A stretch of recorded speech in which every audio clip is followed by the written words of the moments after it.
Vamos a platicar hoy en el Noticeo con Gabriela Gutiérrez Mora, quien es presidenta nacional del Instituto Mexicano de Ejecutivos de Finanzas. Gabriela, ¿cómo estás? Gracias por la entrevista.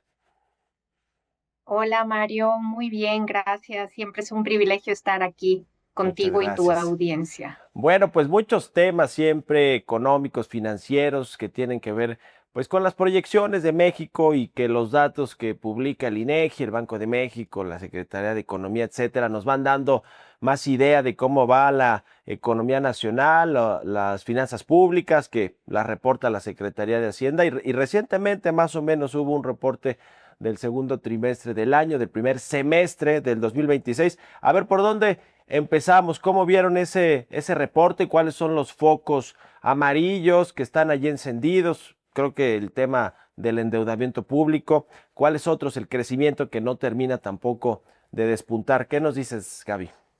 Sí, bueno, nosotros en paralelo a lo que hacen pues varios organismos de encuestas y el INEGI como tal, realizamos también nuestra encuesta de perspectivas económicas.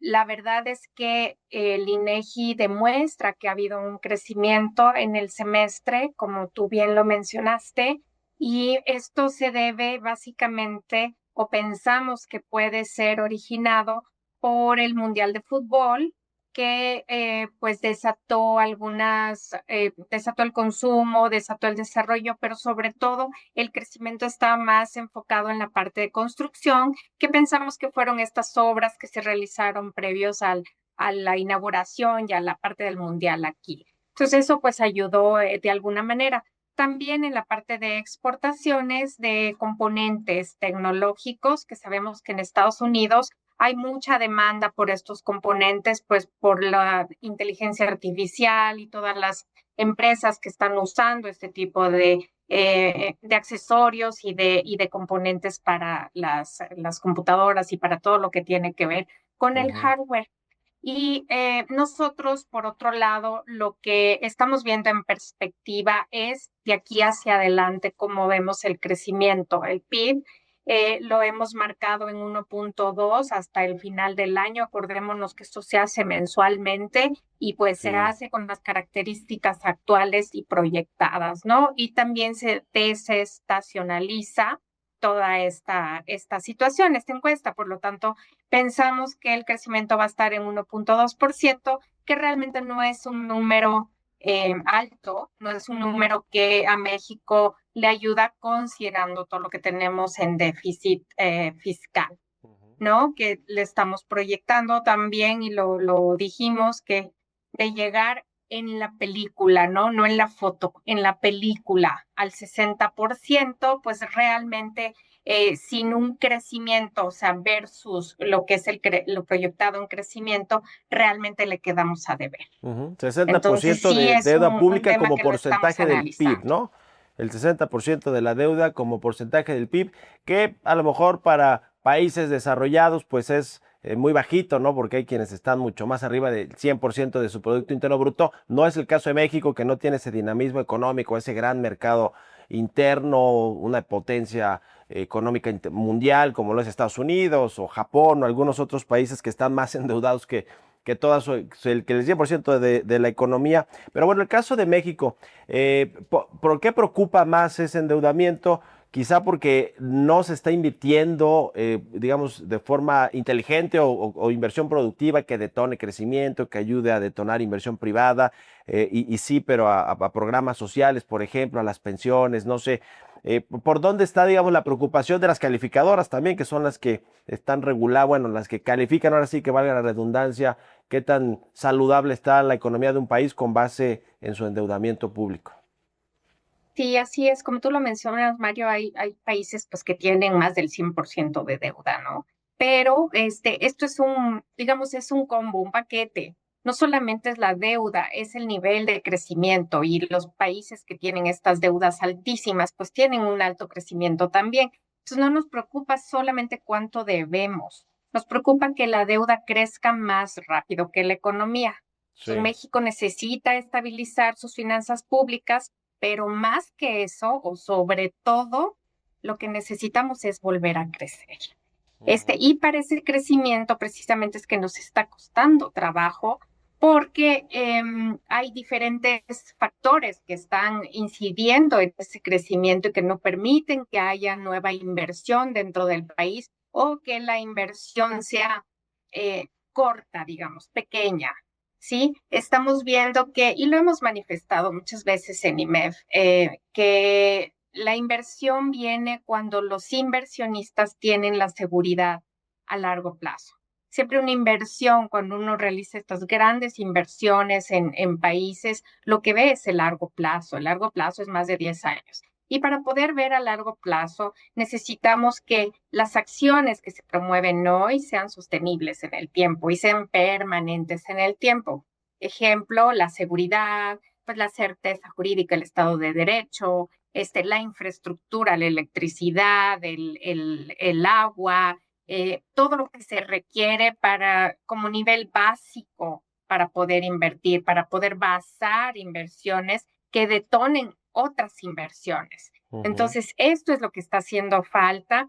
Necesitamos trabajar en eso. Entonces, como digo, no es una sola cosa y no es una sola preocupación que el déficit sea el 60% y que esto pueda originarnos una calificación negativa, llamémoslo así, dentro de las calificadoras.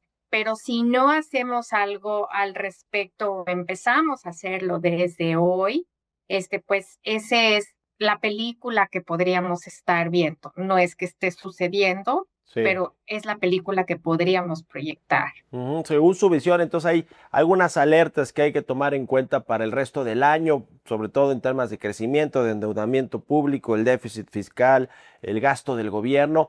Y bueno, pues este 1.2% no nos debe de dar mucha alegría tener ese crecimiento, que es muy bajo para una economía emergente como México, que además necesita generar muchos más empleos, más actividad económica en regiones además muy rezagadas. Pronto se va a presentar, por cierto, el paquete económico de la Secretaría de Hacienda, lo va a mandar a la Cámara de Diputados, al Congreso Federal para que lo revise y ahí yo creo que pues veremos también la fotografía que está viendo el gobierno para el siguiente año en términos de cómo va a gastar el presupuesto, de cómo va a obtener los ingresos para financiarlo y también pues estos criterios de política económica, ¿no? Como los de la deuda y el déficit. Correcto, se está esperando pues qué es lo que se puede hacer con lo que actualmente se tiene, ¿no? Sí hemos visto que también el gasto, pues siempre en un balance se ven los ingresos y se ven los gastos.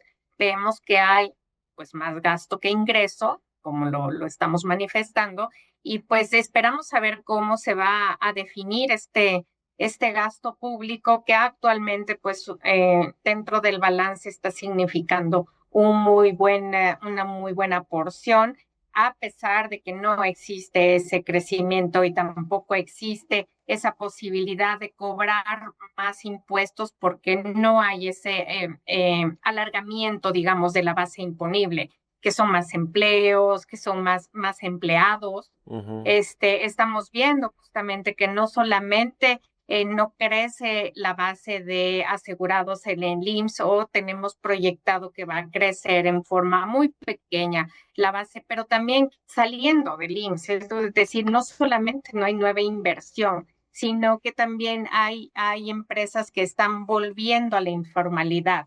La parte del desempleo, por ejemplo, no quiere decir que todos estén desempleados o que haya un déficit de empleo. Quiere decir que no hay esos empleos formales generados y que las personas que están haciendo algo, una producción o lo que sea, se encuentran en la informalidad. Ujú. Entonces, sí es esta combinación que no está surtiendo efecto y veamos cómo viene el paquete, digamos, de gastos para ver si todo esto se podría compensar. Pero donde sí estamos proponiendo es esta parte de la inversión. De hecho, en IMEF tenemos un libro que le llamamos la ponencia IMEF, que en este año justamente vamos a proponer los cómo, a lo mejor no los qué, pero los Sí. cómo llegar a tener más inversión. Y esto lo estamos haciendo en coordinación con otras asociaciones y también con los economistas que forman parte de nuestro Comité Nacional de Estudios Ujú. Económicos. Muy bien. Del lado de los ingresos, bueno, sabemos que es la recaudación fiscal la mayor parte de los ingresos del gobierno y ha estado enfocado mucho en las empresas grandes, los grandes contribuyentes y bueno, pues en general los contribuyentes cautivos. Por ahí ha surgido una especie de trascendido sobre que la iniciativa privada estaría pidiéndole a la Secretaría de Hacienda, enviando una propuesta para que se grave el consumo, es decir, el IVA, alimentos y medicamentos. ¿Cómo lo ves esto? No creo que va a pasar en ningún caso remoto, además, porque el Bueno, sí, costo propuestas político, ¿no? hay muchas, Pero una no reforma fiscal sí es tenemos. necesaria. No, no creo que la hagan, pero van a proponer alguna miscelánea fiscal, ¿no? Se va a hacer una propuesta, pero sí, pues todo tiene que analizarse en conjunto, o sea, es macro. Sí, sabemos que los gastos más importantes son las pensiones, sabemos que son los apoyos, sabemos que son diferentes, pues hay muchas propuestas de poder mejorar esa parte, pero sí tenemos que esperar a ver qué es lo que pasa, sí, como en una familia, ¿no? Ujú, Lo que tenemos es que generar más ingresos y a lo sí, mejor cuidar más el gasto, ser más cautivos, ser más sí, conservadores en el sí. gasto. Y no endeudarse de más, ¿no? Exactamente, Bueno, exactamente. pues ya veremos cómo viene ese paquete económico, qué es lo que propone al Congreso la Secretaría de Hacienda y lo estaremos platicando. Gabriela Gutiérrez, presidenta nacional del IMEF. Muchas gracias. Muchas gracias, Mario, un privilegio siempre. Hasta pronto. Vámonos a otra cosa.